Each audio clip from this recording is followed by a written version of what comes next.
Ao contrário daquilo que nós costumeiramente imaginamos quando nós interpretamos a vida, o existir, a nossa sexualidade e a complexidade da vida que nós levamos, é importante que a gente analise a questão dessa parte afetiva não pelos olhos com que a vida de repente nos apresenta pela ótica material, mas que nós sejamos capazes de levantar o véu da vida e interpretarmos o existir não simplesmente pela visão com que o mundo orgânico nos apresenta, mas na visão aberta, na visão dilatada que a doutrina espírita nos permite considerar o que seja o existir.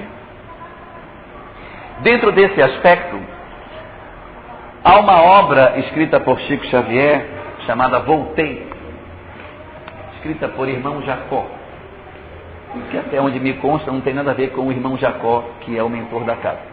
Até onde sei, esse é outro, com o mesmo nome. Mas o irmão Jacó da obra do Chico Xavier, que é o Frederico Finer, que foi um antigo espírita do século XX, do começo do século XX, tem na introdução alguns comentários bastante interessantes sobre a questão da vida espiritual, aonde ele diz o seguinte, que define-se a vida dos seres vivos, e nas obras de biologia da sexta série a gente vê isso, como aqueles seres que nascem, crescem, se reproduzem e morrem. Nasce, cresce, reproduz e morre. Essa seria a definição dos seres orgânicos. E então na introdução da obra disse assim: se nós quiséssemos nos basear neste conceito biológico para dizer o que é a vida na Terra, seria um reducionismo absurdo nós dizermos que nós nascemos, crescemos, nos reproduzimos e morremos. É muito pouco, porque a gente cresce, a gente estuda, a gente viaja, a gente chora, a gente se alegra. A vida é muito mais do que crescer, se multiplicar e morrer. Então é um reducionismo muito grande tratar a vida orgânica por essa conceituação biológica. E aí, na introdução da obra, é feito o seguinte raciocínio. Da mesma maneira que é um reducionismo nós dizermos que os seres orgânicos nascem, crescem, se reproduzem e morrem, também é um reducionismo absurdo dizer que o espírito simplesmente sobrevive após a morte. Porque quando falamos que existe vida após a morte, o espiritismo não quer dizer que simplesmente a gente sobrevive à morte, mas quando se diz que existe vida após a morte, queremos dizer que a vida existe com toda a pujança que a vida pode ter. Quando diz a doutrina espírita, há vida após a morte, está dizendo que há vida plena, vida em abundância, e não simplesmente uma sobrevivência à morte, um fôlego a mais que nos sobra depois do fenômeno da chamada morte. Não, existe vida sim, e uma vida rica de experiências, de vivências e de emoções, à semelhança da vida que nós temos, ainda que pálida, semelhança pálida, da vida que nós temos enquanto estamos encarnados. Diz-nos, portanto, o Espiritismo, que nós somos dotados não somente de um corpo material, que é esse que nós observamos, mas somos dotados também de um espírito, que é onde está a vontade, que é um ser imaterial, incorpóreo, mas exatamente, é um ser, uma substância, um ente incorpóreo, não tem forma, mas é onde reside a vontade, o pensamento, a ideia, e o chamado perispírito, que é o envoltório semimaterial, que dá forma ao espírito. Não é um corpo independente do espírito, ele é formado a partir das vibrações mentais que o espírito em si emite, e aí é essa conjunção desses três elementos que formam os indivíduos, os seres humanos, o homem e a mulher também. Não é? Porque às vezes diz assim que o homem tem três partes e fica pensando, Deus, e a mulher o que tem, não é? A mulher também tem essas três partes. Não é? Não é incrível isso? Então, corpo, perispírito e espírito faria a tríade que forma o ser humano. A vontade, o querer, a personalidade, o eu verdadeiro, reside não no corpo, mas reside no espírito, na chama imaterial que existe e que é a verdadeira essência nossa. Nós somos, na verdade, essa essência incorpórea que habita temporariamente um corpo de carne. No momento da morte, conforme nos ditam as obras doutrinárias, haverá uma separação entre o chamado espírito e o corpo. O perispírito e o espírito são chamados na literatura espírita pelo nome de espírito também. Isso pode gerar até uma certa confusão quando se diz que o espírito é a formação de espírito mais perispírito. Fica assim meio confuso, mas se a gente for observar na obra com carinho, a gente vai notar que todas as vezes que Allan Kardec se referiu ao espírito como a chama, essa palavra ela aparece em minúsculo na obra. E todas as vezes que ela aparece com a letra maiúscula no começo de espírito, ele está se referindo ao ser imaterial. Então, o que nos conta a doutrina espírita a esse respeito? Nos diz que nós, ao passarmos pelo fenômeno da morte, nós deixamos o corpo apenas, mas o espírito sobreviverá ao fenômeno da morte. Nós tivemos a chance de ver aqui, há 3 semanas atrás, uma discussão sobre a influência orgânica do corpo na formação do psique, da personalidade do homem, a interferência do aspecto hormonal e físico na estruturação das pessoas, em que, na oportunidade, a gente via o quanto as substâncias orgânicas que nós temos, elas interferem no nosso pensamento, na nossa vontade, na nossa maneira de agir e de reagir. Para aqueles que possam estar mais incomodados com o que eu estou dizendo, eu vou relembrar um aspecto que a gente comentou nessa terça-feira que passou, que é a questão da TPM, a chamada tensão pré-menstrual, que é a mesma pessoa, só que por uma alteração hormonal, ela fica, não todas, mas algumas, não é? Ficam mais irritadas, mais frágeis, mais isso ou mais aquilo, de acordo com cada personalidade. Então é a mesma pessoa que, sob a influência de alguma questão orgânica, ela assume uma irritação maior ou uma irritação menor, de acordo com cada caso. Então a questão do aspecto orgânico nosso, ele é muito importante na estruturação do nosso equilíbrio, da nossa serenidade ou da nossa intranquilidade, da nossa falta de serenidade. Uma pessoa, quando está plenamente saudável, ela tem mais paciência, ela tem mais capacidade de entender o outro. Mas alguém que esteja com dor de dente e dor de ouvido ao mesmo tempo, ela já fica mais impaciente, mais irritada. Mas fulano, o que há? Pessoa com um dente, daqueles que foi obturado e depois tampado, que é uma dor maravilhosa, inesquecível, não é? Essa pessoa, ela tem uma capacidade de ser mais tolerante, menor, em função da influência que o organismo está produzindo na pessoa. Essas influências no campo químico para a irritação e outras coisas mais, também interfere nos aspectos afetivos e sexuais, por assim dizer. Não é? Toda a gama de hormônios que nós possuímos interfere na nossa relação com a nossa afetividade. A questão do ciclo menstrual da mulher nada mais é do que uma alteração de taxas hormonais, em que a progesterona sobe ou desce e o estrógeno, ao contrário, desce e depois sobe.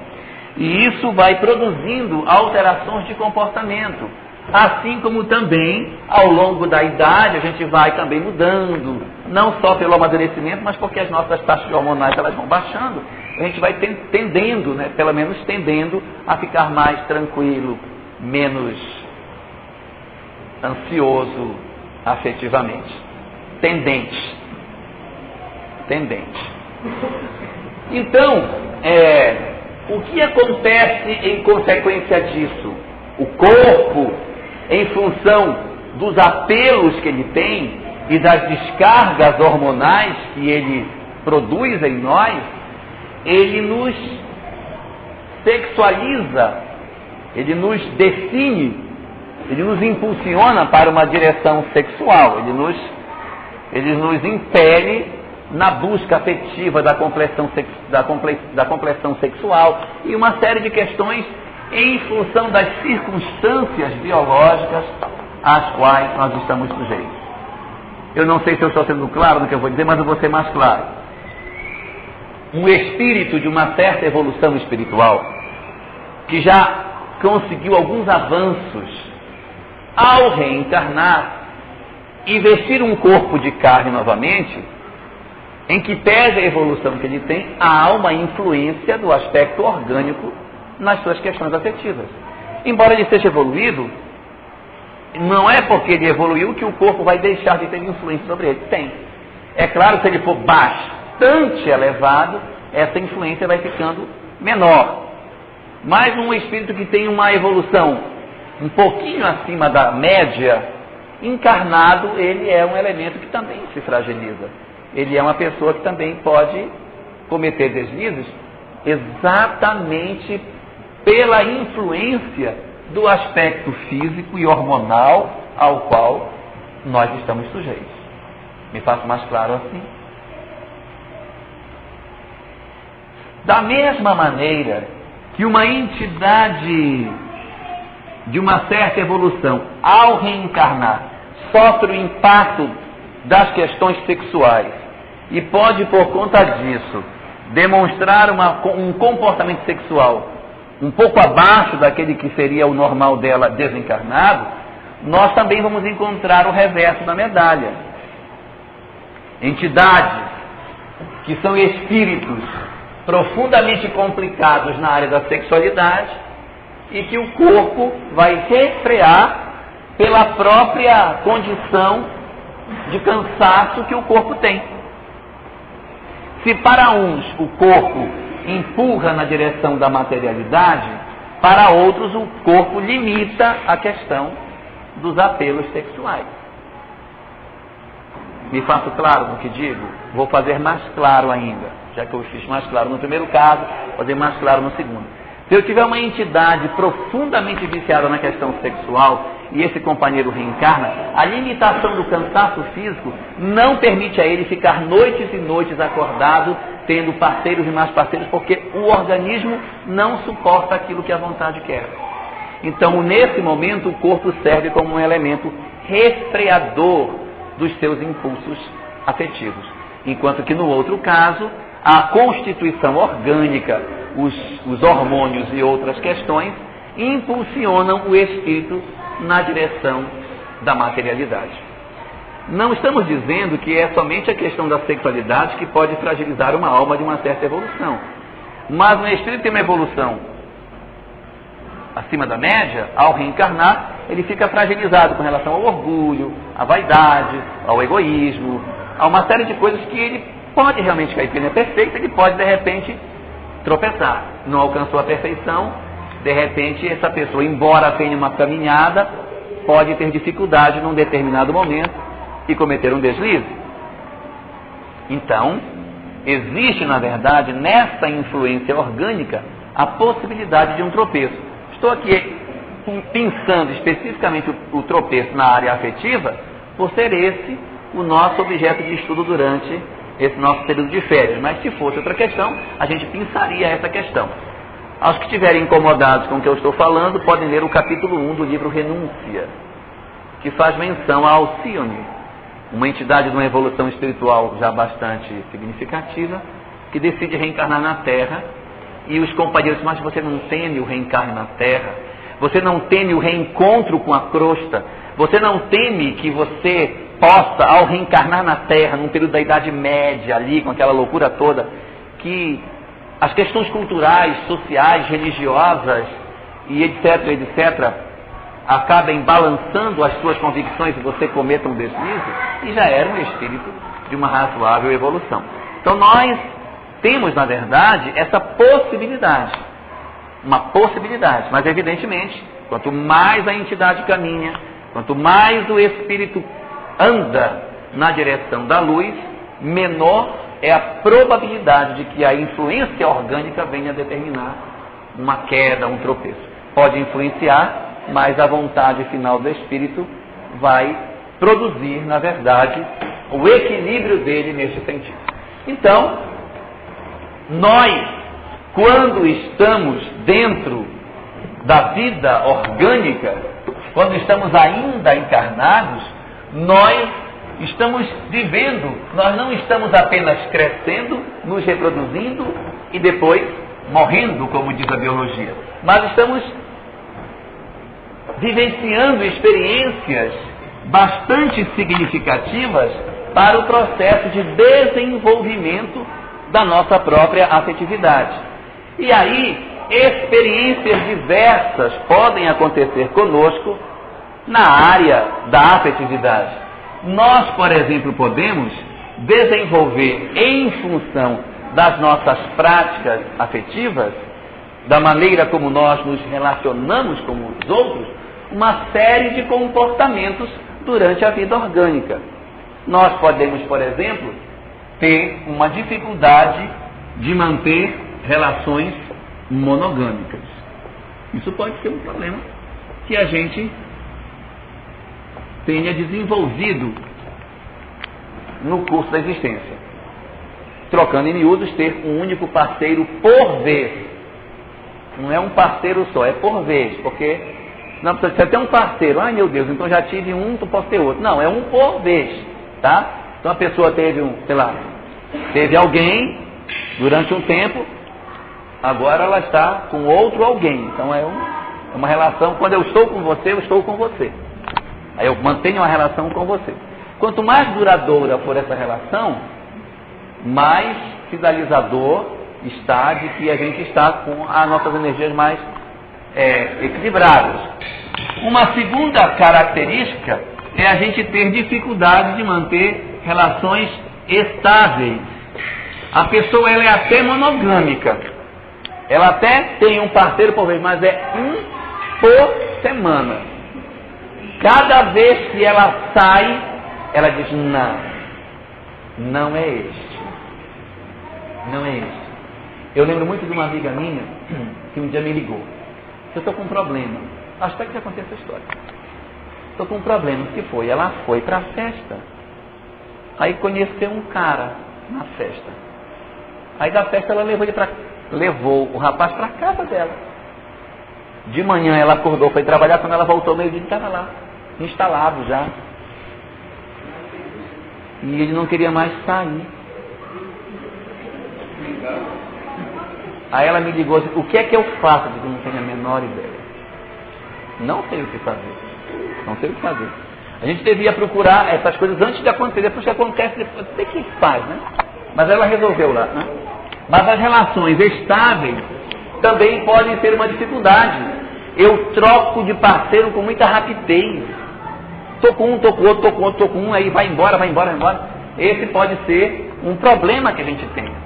Uma outra questão que a gente pode desenvolver, uma outra fragilidade que a gente pode ter, é a escolha do parceiro pelo aspecto físico. Ai, não quero fulano. Fulano tem um nariz muito largo, muito pequeno. Cabelo dele eu não gostei, né? Ou fulana, né? Homem é mais difícil isso, né? Porque o homem realmente gosta mais da personalidade. Escolhe mais pelos aspectos psicológicos. Mas nós podemos desenvolver uma tendência de seleção de parceiros pela questão do aspecto físico. Desenvolvo a minha predileção não pelo aspecto psicológico que a pessoa tem, mas pela estampa que a pessoa tem, né? Ele escolhe, não é pelo espírito, escolhe pelo corpo. E temos também a possibilidade de termos dificuldade com a questão da espiritualidade, que é uma outra fragilidade que nós temos. Esses 4 fatores são apresentados por Emmanuel quando discute a questão da transição do mundo, em que ele diz que na Terra existem 2 universos de espíritos.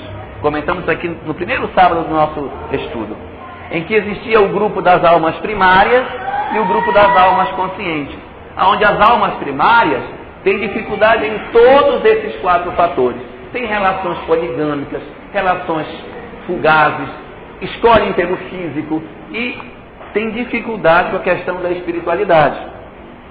São muito materiais, então eles dão muito valor à questão material, se a pessoa tem mais dinheiro ou menos dinheiro, ou se, por exemplo, o que vale são as coisas que se pode ter com aquela pessoa, e não o que se pode fruir da convivência com ela. Então, isso aí constitui o universo das almas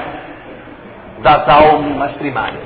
E esse universo das almas primárias, com todas essas características que nós temos aqui, pode levar a que a gente desenvolva, além desses fatores, alguns outros que são, poderíamos chamar, na falta de uma palavra melhor, os desequilíbrios da sexualidade. E aqui a gente pode arrolar todos os comportamentos que a gente tenha em mente que destoem daquilo que a gente convencionou chamar de normalidade. Então, os desequilíbrios da área afetiva, que cada vez mais na nossa sociedade vão ficando mais à mostra à medida em que as comunicações e a legislação vai avançando, o controle social vai avançando, aí essas coisas vão aparecendo. Coisas que no passado se tinha e que a gente não tinha instrumentos até legais, hoje já se tem uma vigilância muito maior. O Estado é muito mais vigilante com relação a isso e começam a aparecer comportamentos bastante esquisitos, né? Nessa questão dos desequilíbrios do lar, aqui a gente tem todas as formas de abuso que a gente ouve tanto falar dentro da própria casa.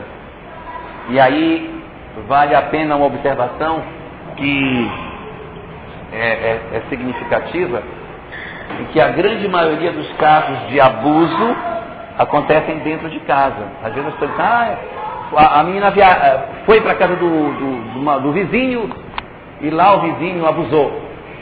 A maior parte dos abusos acontecem dentro de casa, através dos familiares ou do padrasto, né? Não sei se o padrasto é parente, mas é o tio, é o avô, o próprio pai, o irmão mais velho, ou o padrasto, o irmão do padrasto. Então, dentro da família é onde acontece uma boa parte desses abusos. Além desses abusos no sentido doméstico, as questões de pedofilia também apresentadas como sendo desequilíbrios da área da sexualidade, e todos os mais que a gente quiser aqui arrolar. Se a gente fosse querer citar, a noite seria pequena para a gente dizer de todas as coisas que acontecem na nossa sociedade, né? Quem tem internet sabe do que eu estou dizendo. E aí, já que a internet é o mundo virtual, ela é um ambiente muito propício para isso, porque essa é a melhor definição do que é a internet. Ela é um mundo virtual. O que tem do lado daqui, tem um espelho do lado de lá. Tem universidade aqui, então tem universidade lá. Tem cultura do lado daqui, então tem cultura do lado de lá. Tem loucura do lado daqui? Tem, então tem loucura do lado de lá. O que tem aqui, tem do lado de lá. Com a diferença de que aqui as pessoas, quando vão, elas se expõem. Lá, elas podem entrar e sair com muito mais facilidade, sem se expor nitidamente em quem sejam.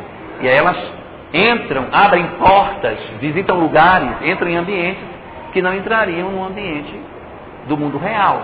Mas é apenas um reflexo daquilo que existe na nossa sociedade. O resultado de tudo isso é que nós não vamos nos apercebendo, mas estes elementos, eles vão ficando na nossa intimidade, fazendo parte do nosso eu, fazendo parte das nossas fragilidades. E aqui ainda entram dois fatores, ainda tem dois fatores que são resultantes daquilo que nós conversamos na nossa última reunião, que são os aspectos da afetividade que nós chamamos de mágoa, que é quando nós nos tornamos a chamada vítima, entre aspas, a mágoa, e o outro que é a violência, que é quando nós magoamos o outro alguém, quando nós somos o, entre aspas, algoz. Quer dizer, nós temos dentro da nossa alma um caldeirão de emoções na área da afetividade, borbulhando dentro de nós. Porque muitas dessas questões, elas podem estar em aberto dentro da gente.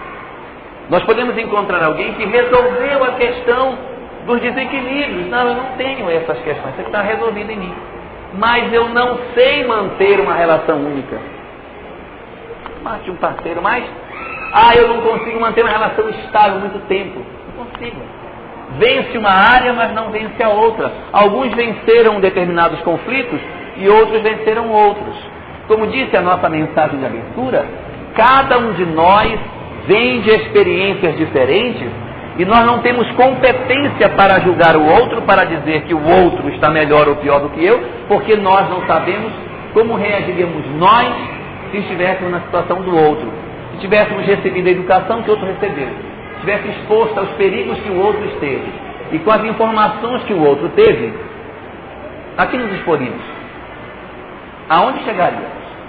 É muito confortável eu ficar numa posição em que eu recebi um conjunto de informações e dizer, não, mas isso aí está errado. Mas quem sou eu? Nós, na verdade, não sabemos quem de fato nós somos, e como diz Emmanuel, e nem sabemos que experiência afetiva nos espera na próxima esquina quando a gente sair daqui. Que tipo de conflito poderá nos encontrar no momento em que a gente sair para voltar para casa hoje, não sabemos. E aí é tal história, nós não sabemos os conflitos que nós trazemos dentro de nós. A nossa esperança, o nosso consolo, a nossa grande tábua de salvação é a velhice, não é? Porque a velhice vai resolver todos os nossos problemas. Porque a gente ficando velho, a gente vai perdendo essa impulsividade de ir para Dimples, para ir para... não é aquele lugar lá? E se entregar. A pessoa com 80 anos não vai dar mais para passar a noite em claro dançando. A velhice vai nos impedir. Então ela vai resolver a gente sexualmente.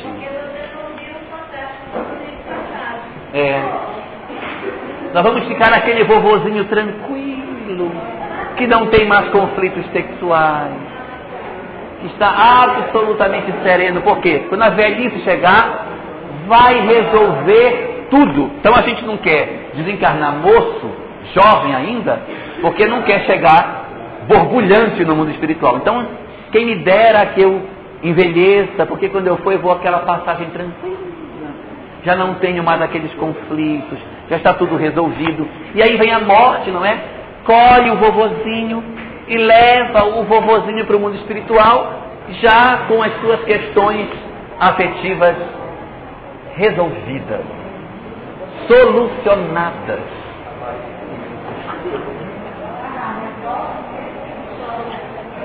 Esse é o nosso grande engano.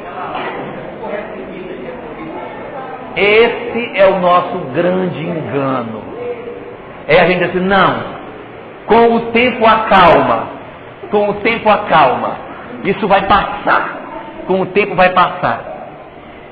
É verdade que com as taxas hormonais descendo, haja naturalmente uma redução, em parte, de determinados conflitos que se tenham. Mas isso não significa dizer que a velhice trará a solução dos nossos problemas.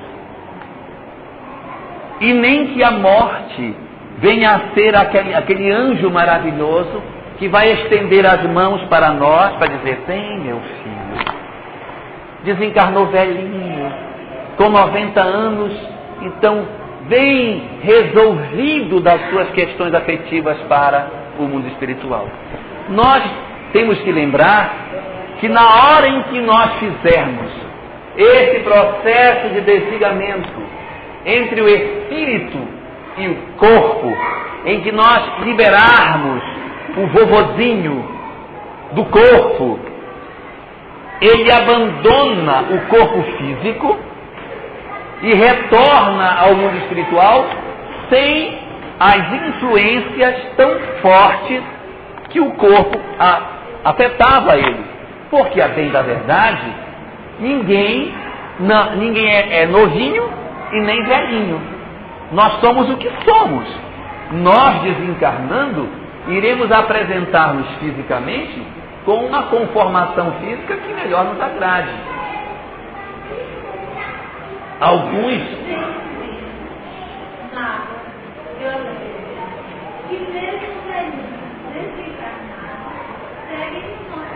é isso que a gente vai ver já já. Porque veja, nós, e eu me perdi.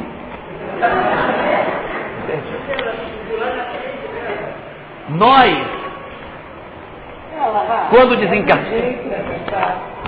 quando vamos desencarnar, que a gente deixa esse corpo físico, não podemos esquecer um detalhe. O vovozinho realmente vai deixar as influências do corpo, mas a vontade, o querer e a personalidade é quem segue. Daí que a gente vai levar para o mundo espiritual o que verdadeiramente somos, e não as condições que o tempo nos impuseram naquilo que a gente ficou sem poder fazer porque o corpo não permitia. É igual quando a gente está doente. Você pega uma malária, a primeira, por exemplo, que é a melhor. Você pega uma malária, e aí você experimente com uma malária, ficar deitado e ver seu filho pulando na sua frente. E você diz: meu Deus, como é que a pessoa consegue subir e pular? Porque na sua cabeça você nunca mais será capaz de ficar em pé, nem de pular. A sensação que se tem é que realmente tudo se acabou. Só que, à medida em que a gente vai... À medida em que a gente vai para o mundo espiritual, à medida em que a gente se avizinha dessa fronteira da morte, essas influências que o corpo exigia vão perdendo, e o verdadeiro eu começa a se mostrar como ele é. Então nós não podemos trazer a ideia de que a morte vai ser a solucionadora dos nossos problemas. A morte vai, na verdade, destampar para que o espírito então se manifeste com todo o seu poder, com toda a sua ânsia daquilo que o corpo físico não permite mais que ele realize. Resultado disso, qual é o resultado? É que nós vamos atravessar as fronteiras da morte carregando todos esses conflitos que nós estamos vendo aqui. Nós vamos encontrar pessoas, por exemplo, que tinham problemas monogâmicos, mas que a idade, as condições com que ela passou impediram que ela continuasse com isso. Mas como seríamos nós se pudéssemos retornar à condição de sermos jovens novamente? Aquilo que não foi resolvido, isso vai seguir conosco. Isso vai nos acompanhar no mundo espiritual. Conclusão: nós iremos chegar lá com os mesmos conflitos que nós tínhamos do lado de cá. A morte não vai ter o condão de mudar a nossa personalidade e não tem o atributo de mudar o meu eu. Aquilo que eu realmente sou, aquilo realmente eu apresentarei no mundo espiritual. E aqui nós podemos fazer uma divisão entre duas áreas distintas. Nós temos, por exemplo, dentro dessa discussão toda, 5 fatores que estão ligados com a questão afetiva. Monogâmicos, estáveis, aspectos físicos, espiritualidade, equilíbrios.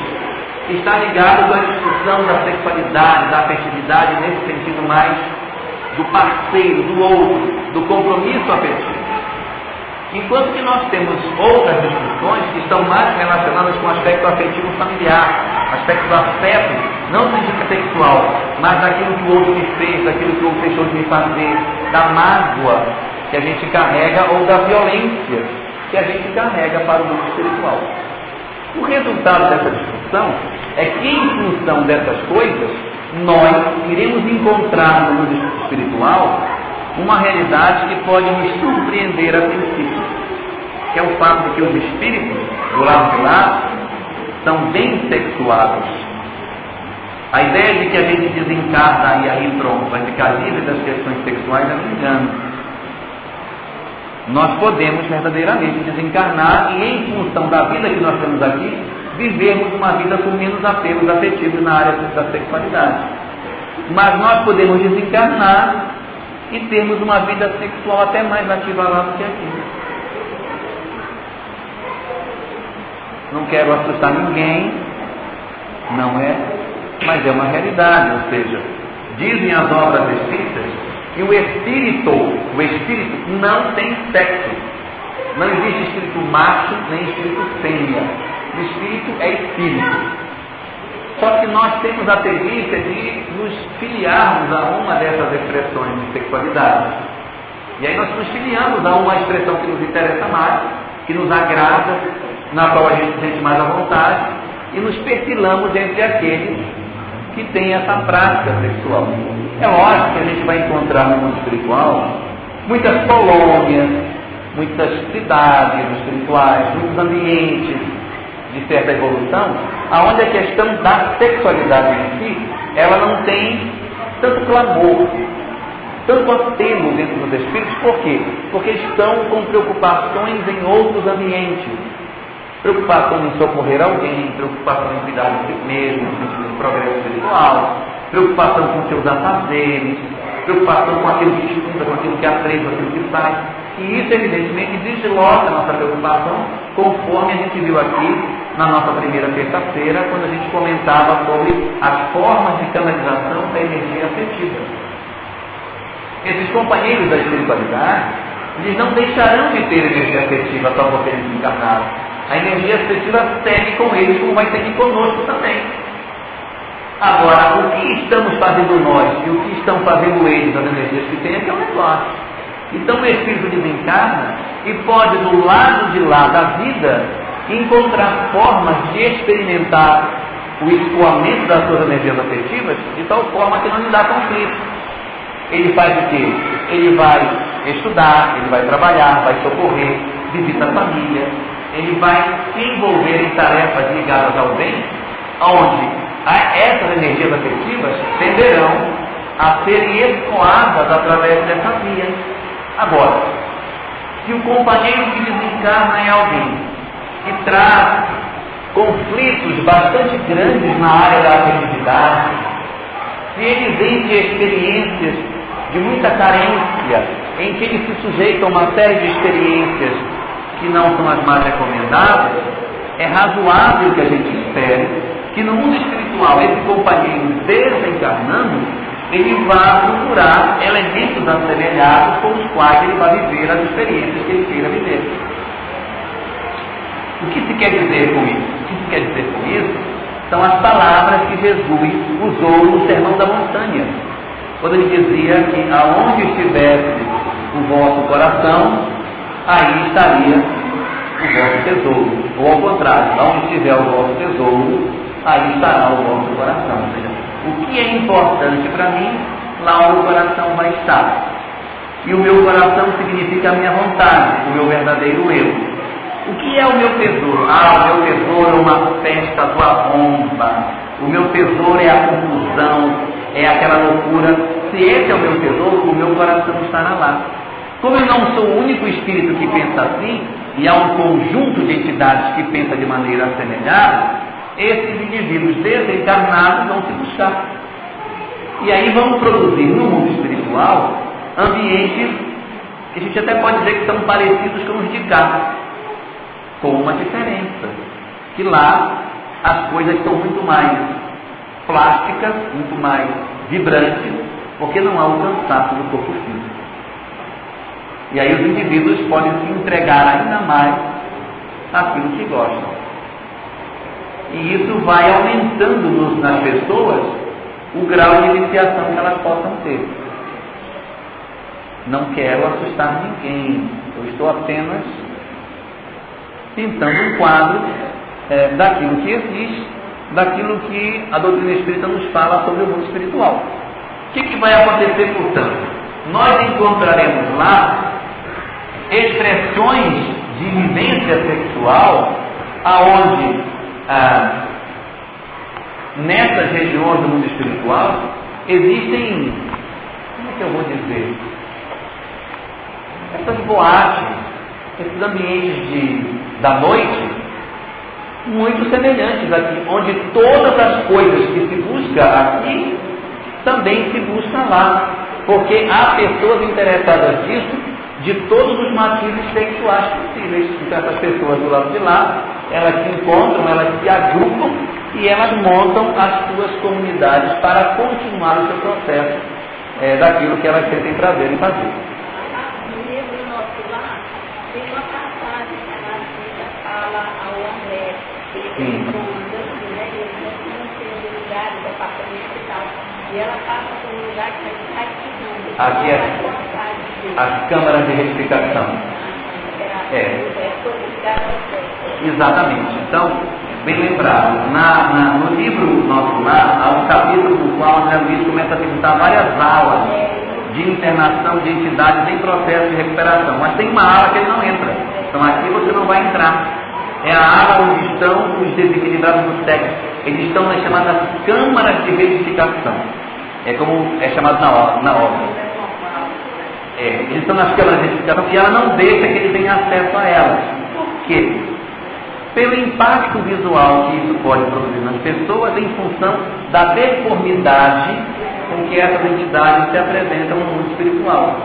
É muito comum que as pessoas no mundo espiritual, em função daquilo que elas cultuem, elas até deformem a forma física. Aí você encontra monstros, pessoas ligadas à violência ficam mais animalizadas, pessoas ligadas à questão do poder, gostam de usar aqueles mantos, aquelas coisas de senhores medievais. E as pessoas ligadas à área da sexualidade também têm alterações nas formas físicas que eles têm, privilegiando determinadas áreas do organismo que eles acham mais interessante destacar. E aí, quando você se defronta no mundo espiritual com essas entidades, existem dois fatores que são muito complicados. O primeiro é o impacto visual que aquilo lhe causa. O segundo é a energia que essas entidades possuem. Elas têm como verdadeiros ímãs. E como nós somos frágeis na área da afetividade, nós temos uma tendência diante dessas entidades a sentir o apelo que elas trazem, e isso nos contamina e pode nos provocar um processo de perturbação. Por essa razão, Narcisa diz: nessa ala você não vai entrar, você não está preparado para ver as entidades que existem nesse ambiente.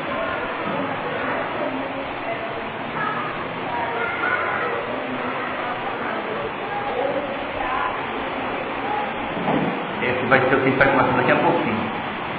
Então, é bom que eu vou falar daqui a pouco. E aí o que acontece? Esses ambientes do mundo espiritual acabam sendo lugares aonde as pessoas são atraídas para irem para lá. Não pensemos nós que os indivíduos que estão ali estão por um processo de violência, que estão obrigados a estar ali. Muitos desses lugares são lugares de recreação mesmo, locais de prazer, onde os espíritos vão deliberadamente em função dos seus pendores, daquilo que gosta. Ora, se eu cultuei a vida inteira um determinado comportamento, como é que agora eu vou desencarnar e vou ser anjinho no céu? Não dá. A gente desencarna com toda a carga de emotividade, de sexualidade que a gente tinha quando encarnado. E aí nós iremos procurar as regiões do mundo espiritual afeitas à nossa forma de viver e de nos relacionarmos com as pessoas. É lógico que os ambientes do mundo espiritual, nem todos são locais desse tipo boates, nem todos são como se fossem casas noturnas. Existem locais assim mais tenebrosos, onde existe realmente uso de pessoas, onde existe algumas coisas assim mais violentas mesmo. E as pessoas que se sujeitam a esses processos são almas que têm vinculação com essa história toda. Vem do histórico relacionado à área da afetividade que justifica a captura por determinadas entidades nesse sentido. Eu sei que muitos de nós aqui podemos estar pensando assim, puxa, mas não era razoável que a pessoa desencarnada ela tivesse vendo o mundo espiritual com um clique de fé, meu Deus, eu preciso mudar. Não é assim que a gente lê nas obras, que a pessoa desencarnou e disse, nossa, eu estava enganado, o mundo não era aquilo. Só que na verdade, a morte, ela às vezes serve de impacto para algumas pessoas, mas a grande maioria não. A grande maioria segue no ritmo que vinha. Aquilo que era verdade antes da morte vai continuar sendo por um tempo ainda, que vai depender de indivíduo para indivíduo. Porque se todos nós, no momento da morte, tomássemos consciência do que é a vida e tivéssemos uma resolução de mudança de comportamento, nós não teríamos obsessão. Porque o desencarnarismo eu tenho. Eu estou equivocado. Como é que eu pude fazer isso? E aí mudava automaticamente, mas não é assim. A gente desencarna e o apelo da violência é tão grande em nós que a gente acaba se tornando alguém que tem essa característica como forte. E a gente não vai mudar com facilidade. A gente vai continuar no mundo espiritual por um tempo que vai depender de pessoa para pessoa, até que caia aquela ficha e a pessoa diz, nossa, isso não é legal. Mas aí a gente, de repente, pode ter caminhado bastante na trilha do erro, exatamente por a gente não conseguir perceber a necessidade da mudança. Se existem esses comportamentos no mundo espiritual, nós também podemos encontrar os magoados e os violentos também. Nós vamos encontrar entidades que não estão com conflitos sexuais tão profundos, mas elas trazem conflitos da mágoa profunda.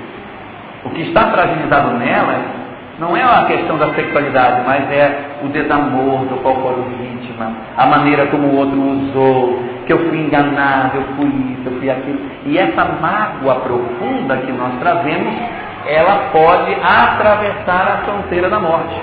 E nós atravessamos para o lado de lá com o mesmo estilo de comportamento. Magoados, feridos, entristecidos, depressivos, em função daquilo que os outros nos produziram em tempos atrás. E aí, esses ditos magoados, esses que nós dizemos que são espíritos com mágoa, com feridas, com dores, eles são espíritos que se agrupam. Não é necessário que ninguém diga, você está magoado, você também, então os dois fiquem juntos. Não é necessário isso. As pessoas se buscam, e aí quando elas se encontram, elas sentem um prazer enorme de estarem juntas. Quem tiver dúvida disso, observe quando duas pessoas que têm mania de doença, hipocondríacos, se encontram. Aí diz assim, nossa, o meu rim está horrível, o meu é o rim e o pulmão, o meu é o rim e o pulmão.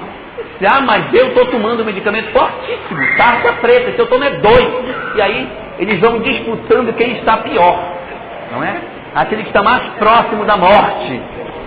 E é uma questão que ninguém precisa chamar, elas se sentem atraídas. Diz-se muito que os desiguais se buscam. Mas no sentido espiritual, os iguais se buscam. Aí eles vão se buscar. Eu estou triste, eu também estou triste. E aí eles fazem, ainda que inconscientemente, uma comunidade de tristes. Um grupo de tristes. E aí você não sabe mais se você está triste com a sua tristeza, ou se você está triste com a tristeza do outro, que irradia a tristeza dele, contamina você. Igual quando a gente está num lugar e uma pessoa começa a contar um monte de coisa ruim, você começa a se sentir mal também. aquele negócio vai, daqui a pouco você já está sentindo, nossa, que papo, e a pessoa está passando mal. E aí a pessoa está dizendo assim, ai, eu quero um abraço, ver se eu descarrego isso. Aí ela dá aquele abraço, eu fiquei tão bem. E o outro vai só os caminhos para casa. Mas são essas energias que existem. E no mundo espiritual, esse processo ele é muito vibrante. E aí que aqueles que estão magoados, eles se potencializam uns aos outros, e se martirizam, e se lamentam, e se doem, e se entristecem, e aí isso gera uma espécie de um círculo vicioso de dor, de sofrimento e de angústia, que vai fazendo com que esses companheiros que desencarnaram, e que não têm graves comprometimentos na área da sexualidade, vão ter uma questão em aberta na área da mágoa, na área da afetividade. Porque eu fui traído, eu fui apunhalado, eu fui enganado, eu fui rejeitado, eu fui abandonado, eu fui preterido, miserável, né? Como é que pode? Como é que ela pode ter feito isso comigo? Não é?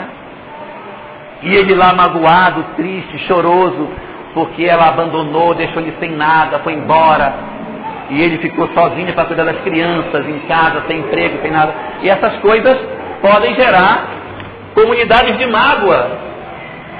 Como também nós podemos encontrar entidades que são profundamente arbitrárias, profundamente violentas, acham que estão corretas e que as coisas têm que ser assim, que tem que ser desse jeito, com violência, com brutalidade, desencarnam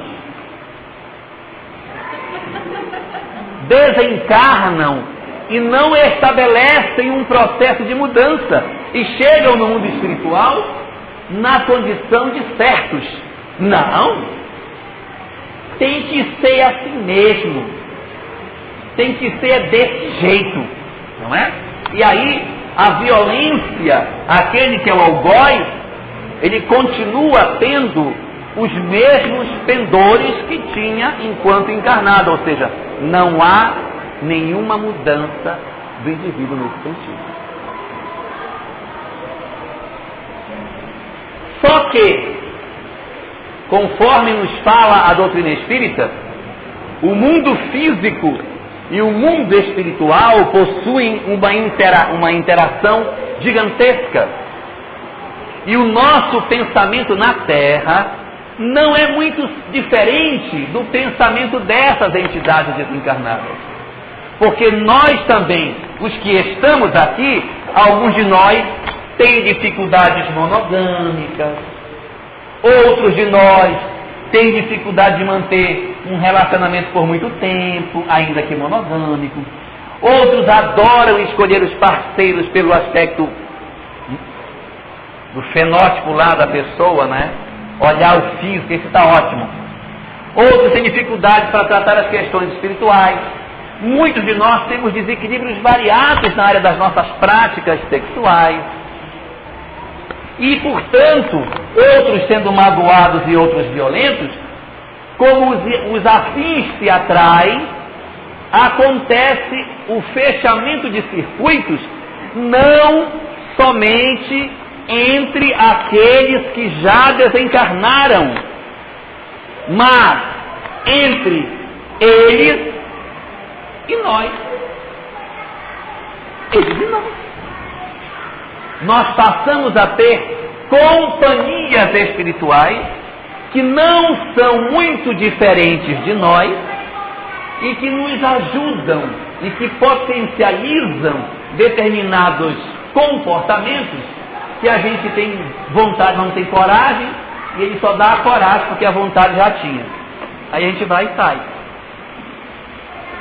Nesse momento, estas entidades desencarnadas, que ainda não se resolveram, nos buscam, se vinculam a nós, através das nossas mentes, e fazem processos de ajustamento mental, aonde eles exercem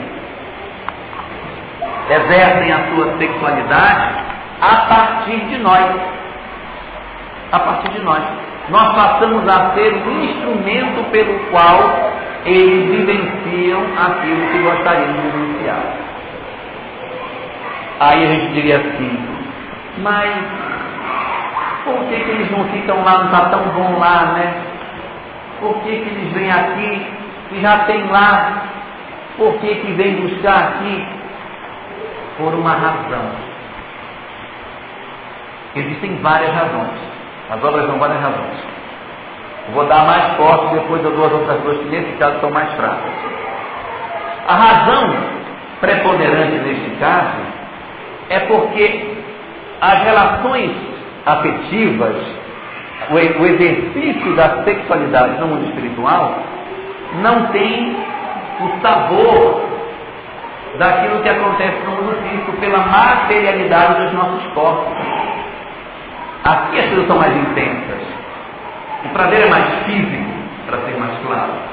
Lá o prazer é mais etéreo. Se eu me vinculo a alguém, se eu me ligo a alguém na Terra e estimulo a ter um determinado comportamento afetivo, eu me locupleto junto com ele naquilo que ele está fazendo. Então, naturalmente, eu tenho percepções muito mais orgânicas do que as do lado de lá.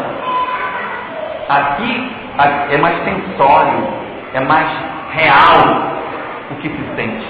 Lá ele não tem a mesma percepção, porque nós temos uma substância chamada fluido vital que torna para eles essas experiências muito mais reais e físicas.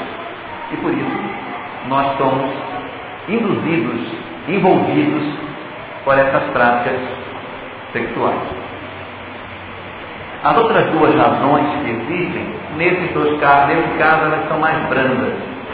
Uma das razões que os espíritos dizem para a questão da obsessão é porque eles querem retardar o progresso da Terra. Eles querem impedir que a Terra avance, porque na medida que a Terra avança, a chance de eles ficarem é menor. Então, se a gente tropeçar e cair, a marcha vai sendo menor e, portanto, vai ficando mais chance para eles continuarem aqui, porque vão ter que ir embora. Então, quanto mais eles atrapalharem o progresso da Terra, mais a Terra caminha devagar, mais tempo eles têm para ficar por aqui. Se não quer ir embora, então atrapalha quem está fazendo, porque eles demoram. Então, essa é uma atitude mais estratégica, que é muito mais visível quando se planeja a obsessão. Não é o caso das obsessões sexuais, elas são muito mais físicas. E a terceira razão pela qual eles fazem isso, que também é uma razão menos próxima na discussão da relação da obsessão sexual, é aquela decorrente do fato de que esses espíritos que estão no mundo espiritual cometeram desequilíbrios e eles têm inveja do acerto de quem está aqui. Quando alguém tropeça, está vendo? Caiu também. Não sou tão errado não, ele também caiu. Então, ele sente alegria, ele fica feliz. Quando o outro cai, o corpo diz assim, está vendo? Até o santo caiu. Então eu não sou tão ruim. E isso diminui a minha sensação de queda. Por isso eu perturbo você, porque quando você cai, eu digo, não, nós somos todos assim, eu também sou assim. Isso faz bem para mim, eu saber que o outro também cai. Essa é uma terceira justificativa que as obras doutrinárias dão. Essa justificativa é do André Luiz, do livro Ação e Reação. Ele comenta essa questão da inveja dos espíritos como estratégia de obsessão. Muito bem. Qual é, portanto, o andamento de todas essas coisas? É que nós estamos sujeitos a esse mar de influências. E aí que as nossas vidas e as nossas práticas afetivas, elas podem estar vinculadas a alguns companheiros espirituais que possuem fragilidades afetivas e que estejam vinculados a nós. Isso pode acontecer. Só que nós não podemos esquecer que esses espíritos não são os únicos que existem. Conforme diz Leon Denis diz o seguinte: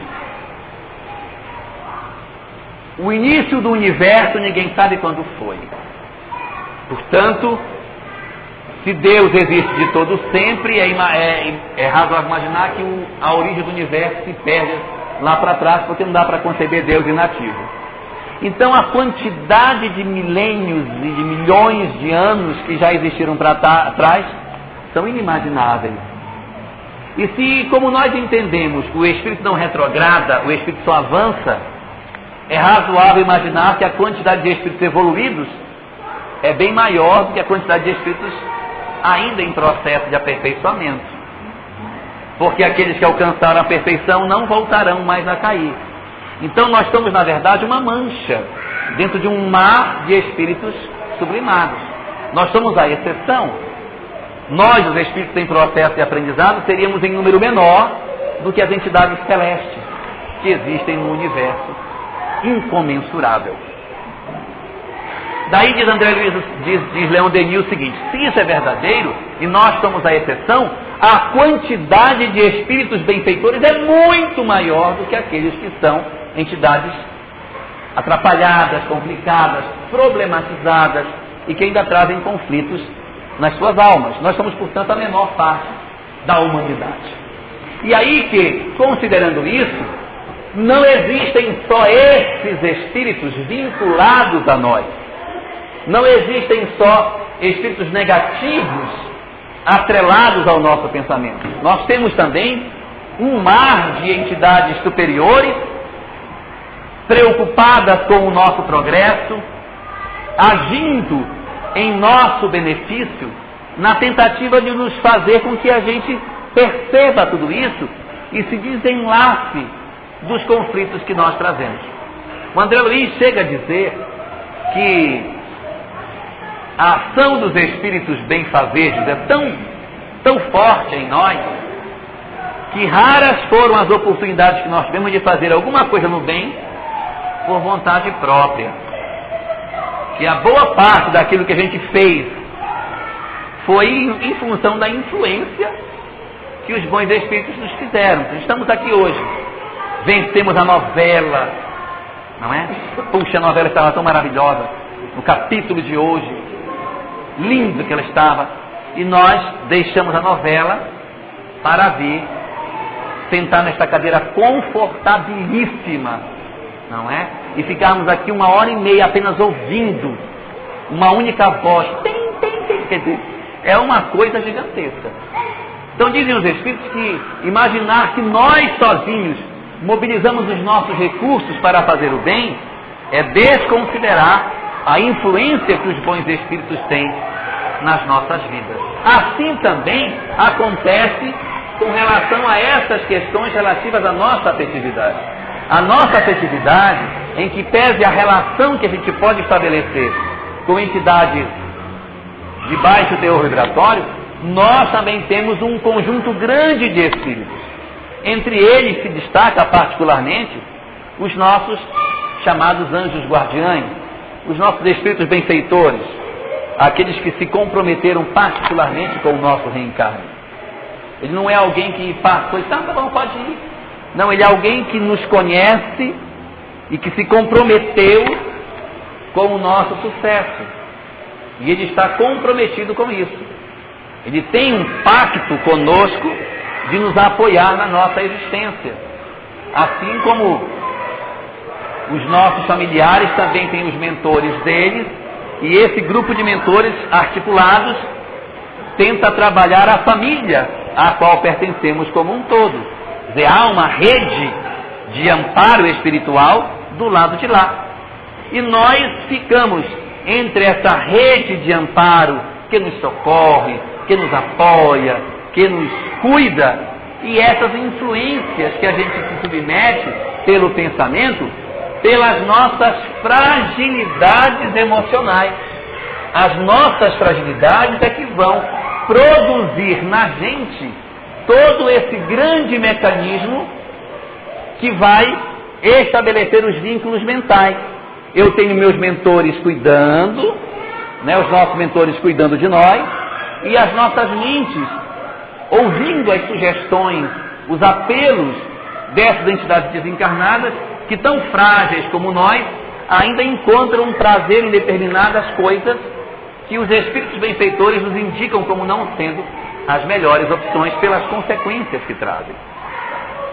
E aí, essa dinâmica que nós temos aqui vai produzir em nós esse exercício, aonde não será o simples fato de desencarnar que vai produzir a solução, como também não é o simples fato de reencarnar que dá a solução. Porque quando a gente está encarnado, nossa, gente, eu vivo numa aflição desesperadora. Tem dia que eu estou doido. Aí eu estou doido para desencarnar, porque aí eu largo esse corpo físico, aí esse monte de hormônio fica para lá, eu vou ficar melhor. Talvez aconteça ao contrário. No livro Ceareiros de Volta, há uma mensagem na qual o Espírito diz o seguinte: muitos espíritos são mais lúcidos quando estão encarnados do que quando estão desencarnados. Há pessoas que têm mais lucidez quando estão na carne do que quando estão fora da carne. Nós temos muito a tendência de dizer assim: o espírito superior reencarnou, aí ficou igual a nós, está aqui, está igual a gente. A carne abafou a grandiosidade dele. Você pega um espírito grandioso, pega um Mahatma Gandhi, reencarnou, abafa o espírito. Ele vai ser uma pessoa, ele sangra igual ele tem fome, ele tem medos, então ele está sujeito às condições da matéria. Pega um espírito evoluído, encarnou, está sujeito. Pega um Paulo de Tarso, uma alma grandiosa, mas a educação judaica que ele recebeu fez com que ele cometesse uma série de tropeços. Francisco de Assis, a alma que mais amou, não é? Foi para as cruzadas. Quando voltou das cruzadas, entrou em crise e virou Francisco. Mas foi cruzado, lutou nas cruzadas. O que fez ele nas cruzadas? Com certeza, algumas coisinhas sobraram por lá. Por quê? Porque as circunstâncias da encarnação abafam. Se é verdade que as circunstâncias da encarnação abafam, aqueles que são muito perturbados, quando encarnam, abafa também. Porque por mais que a pessoa queira fazer tudo, o corpo abafa, não deixa. E aí, estas entidades, quando soltas do corpo físico, elas retornam à sua condição original. Aqueles que eram almas sublimes desencarnam e vão retornar à sua grandeza. E aqueles que eram totalmente enlouquecidos, quando saem do corpo, assumem a loucura de maneira mais intensa. Eles vão ser agora alguém sem o corpo. Por isso que não é tão verdadeiro dizer assim: ai meu Deus, tomara que eu desencarne, que é para ver logo o nível do corpo, vai ficar melhor, porque o corpo está me atrapalhando, é muito hormônio, muito hormônio. E às vezes o corpo está segurando a pessoa. Na hora que abrir essa comporta e esse espírito voltar para o mundo espiritual, sabe Deus o que será. E aí, nesse sentido, há pessoas que esperam pela desencarnação para resolver os seus problemas. E quando eu desencarnar, volto para o mundo espiritual, para essa confusão e eu vou me liberar. Não estou falando somente da questão sexual. Falo da mágoa, por exemplo. A pessoa vive com alguém que ela detesta e ela atura aquela pessoa: meu Deus, eu não aguento mais, tomara que eu morra, que eu não aguento mais disso. Eu quero me ver livre dessa mágoa, eu tenho que desencarnar para me ver livre disso. Na crença de que quando desencarnar, a mágoa vai ficar no corpo. Ledo engano. Desencarnou, a mágoa está em mim, vai comigo. Vai para o mundo espiritual, vai com a gente, e ela vai seguir comigo, quer dizer, eu serei lá quem realmente eu sou, sem as máscaras que as condições sociais nos impuseram. Aí esses companheiros desencarnam e quando rasga-se, que voltam para o mundo espiritual, voltam a assumir o que era. Então a gente tem aquela ideia de que a desencarnação vai resolver. Não vai resolver.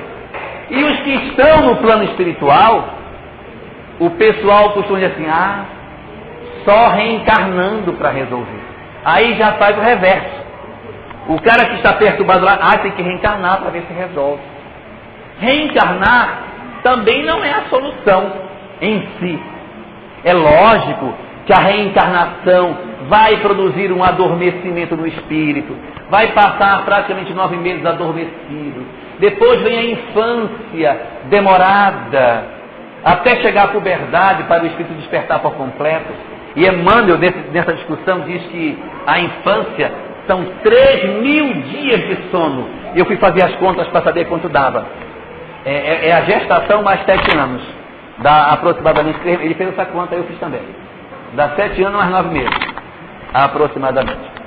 Aí, é aquele adormecimento que o espírito passa, aquele dormir dele, que vai despertar. Aí é verdade, ele, ao despertar, ele teve uma educação, um novo ambiente, uma nova família, um novo cenário social, que realmente pode até ajudar. Mas dentro dele é que está a chave da mudança. Então quem está encarnado acha que se resolve desencarnando.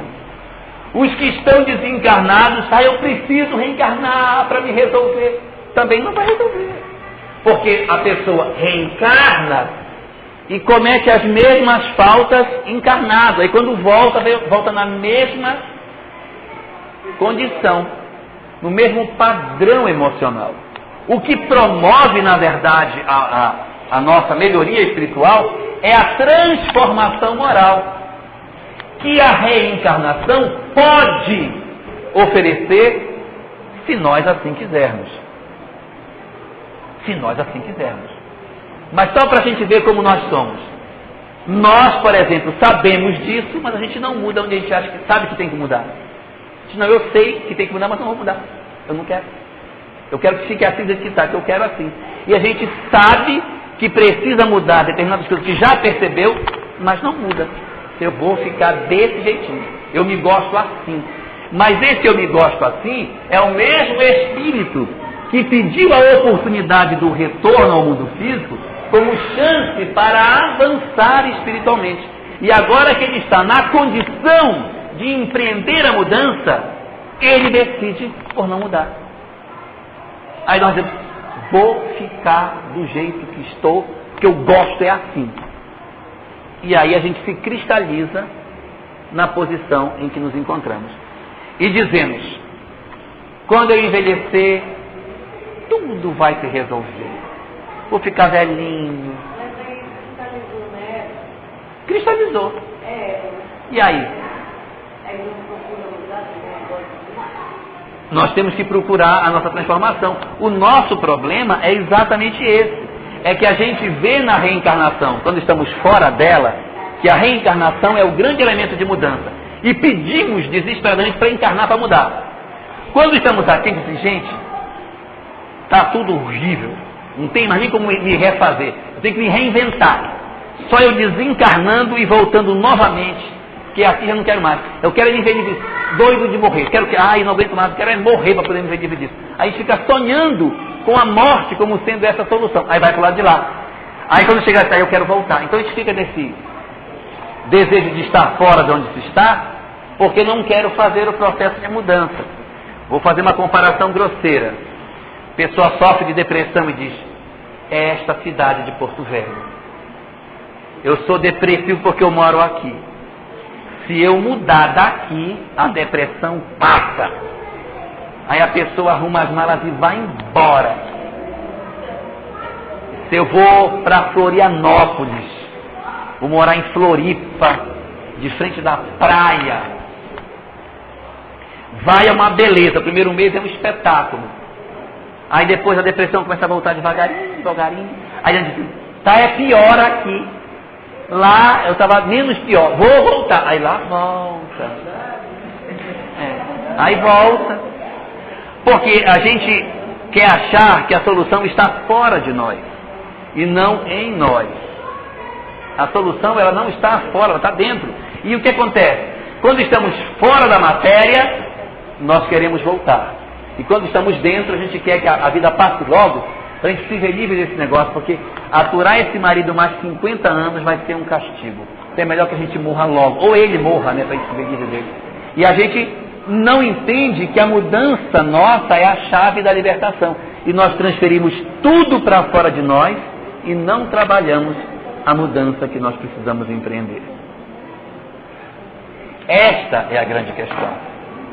E o mais incrível de tudo isso é que essas nossas experiências que nós temos, que vão se converter nos nossos cárceres afetivos, que vão se converter nos nossos conflitos na área da afetividade, eles vão aparecer tanto do lado de lá como do lado de cá. E quando a gente reencarnar, nós viremos com algumas áreas da nossa afetividade sinalizada aonde estão as chaves que nos impedem de vivenciar determinadas experiências. E aí, alguns que, por exemplo, têm dificuldade nas relações monogâmicas, vão ter problemas para conseguir trocar de parceiro, porque a gente vai ser, por exemplo, feinho, aí tem que ficar com aquele, vai ter que aprender a ficar com ele. Se não ficar com ele, não vai ter ninguém que se interesse por nós, aí a pessoa vai ser obrigada a aprender a respeitar e valorizar a pessoa com quem está, porque ele não consegue despertar interesse em mais ninguém. Doido para ter vários parceiros, não dá porque é feinho. O outro que de repente não conseguia manter relações com uma pessoa por muito tempo, não conseguia ter relações estáveis, trocava de parceiro o tempo todo, vai renascer num local pequenininho, uma cidade pequenininha, não tem jeito. Não dá para ter muito nem trocar, porque no vilarejo lá só tem 6 famílias. Aí você vai ter aquela pessoa, vai olhar aquele rapaz e vai ficar com ele. Olha que beleza. Para educar a alma a ter um parceiro só. Isso é uma possibilidade. De repente o cara renasce em São Paulo para treinar, você vê se ele consegue ter um parceiro só. Aí ele olha aquele mar de gente, não, eu vou ficar só com um. É o exercício que a pessoa vai fazer. Aqueles que vão fazer a seleção pelo aspecto físico, podem de repente reencarnar num local onde o estilo de beleza não seja exatamente aquele que ele gostaria. Ele olha em volta, gente, mas só tem gente feia. Que lugar é esse para onde eu vim? Né? Quer dizer, nós enfrentaremos cárceres de diversos matizes. Na área da espiritualidade, que a gente é materialista demais, a gente reencarna numa família altamente religiosa, daquelas que leva a pessoa na rédea na religião. Você vai obedecer seu pai e sua mãe, você vai seguir o que eu estou dizendo, e a pessoa vai ter que desenvolver o valor do espiritual. Vamos embora, vamos. E vai desenvolver, de repente, a espiritualidade por esta via. E o que será que está reservado para esses companheiros que estão marcados pela mágoa e pela violência? Conforme a gente já teve a chance de ver por 2 semanas consecutivas a questão dos laços afetivos e dos vínculos espirituais, a gente já viu que não obrigatoriamente todo algoz precisa encontrar a sua vítima. A vítima pode estar livre se ela perdoou o seu algoz. E que o algoz não obrigatoriamente tem que encontrar a vítima se ele fez algum progresso. Existem vários detalhes.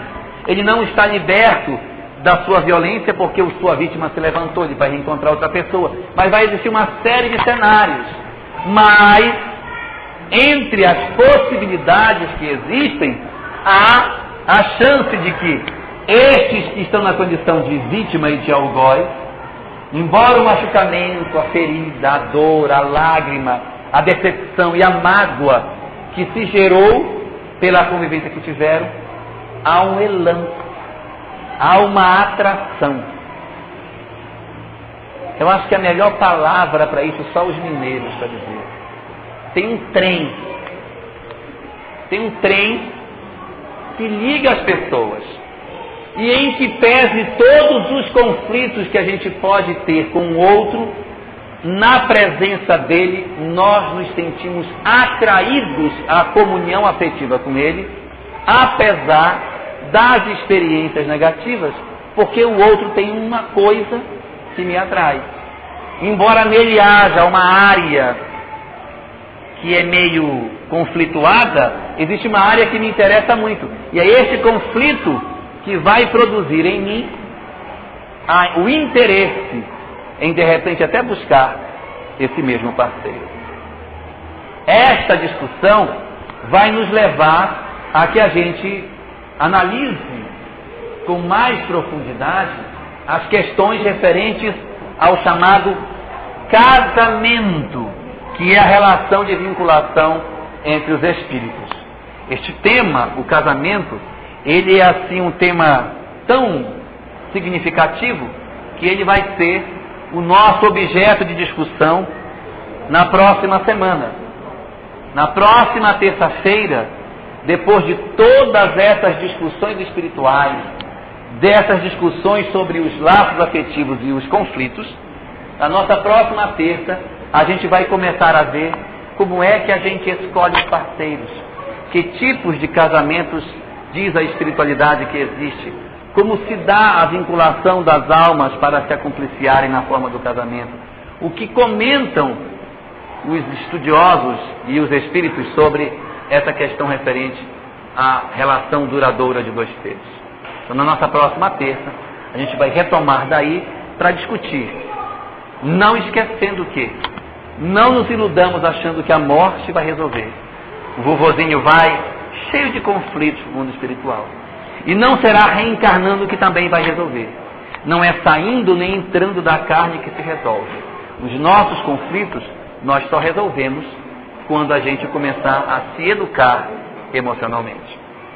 E isso é uma tarefa do tempo. É uma tarefa que a gente vai completar ao curso dos séculos e dos milênios. A gente vai, na verdade, aprendendo com cada experiência o que fazer para alcançar o nosso objetivo maior, que é a nossa educação afetiva. E enquanto isso não chega, a gente vive a braços com as nossas limitações, com os nossos conflitos, e encontrando no mundo espiritual todas as loucuras que a gente ainda guardar dentro dos nossos corações. Só para encerrar, eu gostaria de deixar aqui um pensamento de Emmanuel, que existe na obra Justiça Divina. Nessa obra, Emmanuel diz que uma das grandes indagações que as pessoas fazem quando estão diante de temas como esse é se perguntar: e o que será de mim? Para onde será que eu vou? Que lugar que me aguarda? Que lugar que me aguarda no mundo espiritual? E o Emmanuel diz o seguinte: o lugar que nos aguarda no mundo espiritual é fácil de reconhecer. Diz ele o seguinte: basta que a gente analise o que é que nós fazemos das nossas horas vagas. Quando ele diz horas vagas, é as horas em que não temos nada para fazer. Porque durante o dia a gente faz almoço, pega menino na escola, vai fazer isso, vai trabalhar, volta. Mas esse tempo não é o meu tempo, meu. Aí você indague. Quando o tempo é verdadeiramente seu, ou melhor, quando o tempo é verdadeiramente nosso, o que fazemos com ele? Qual é o uso que damos ao tempo que é verdadeiramente meu? Que tipo de livros eu leio? Que tipo de filmes eu assisto? Que site da internet visito? O que faço da minha vida nessa hora? O que tenho feito da hora que é verdadeiramente minha é um grande indicativo do que é que me aguarda do lado de lá, porque aonde estiver o vosso tesouro, aí também estará o vosso coração.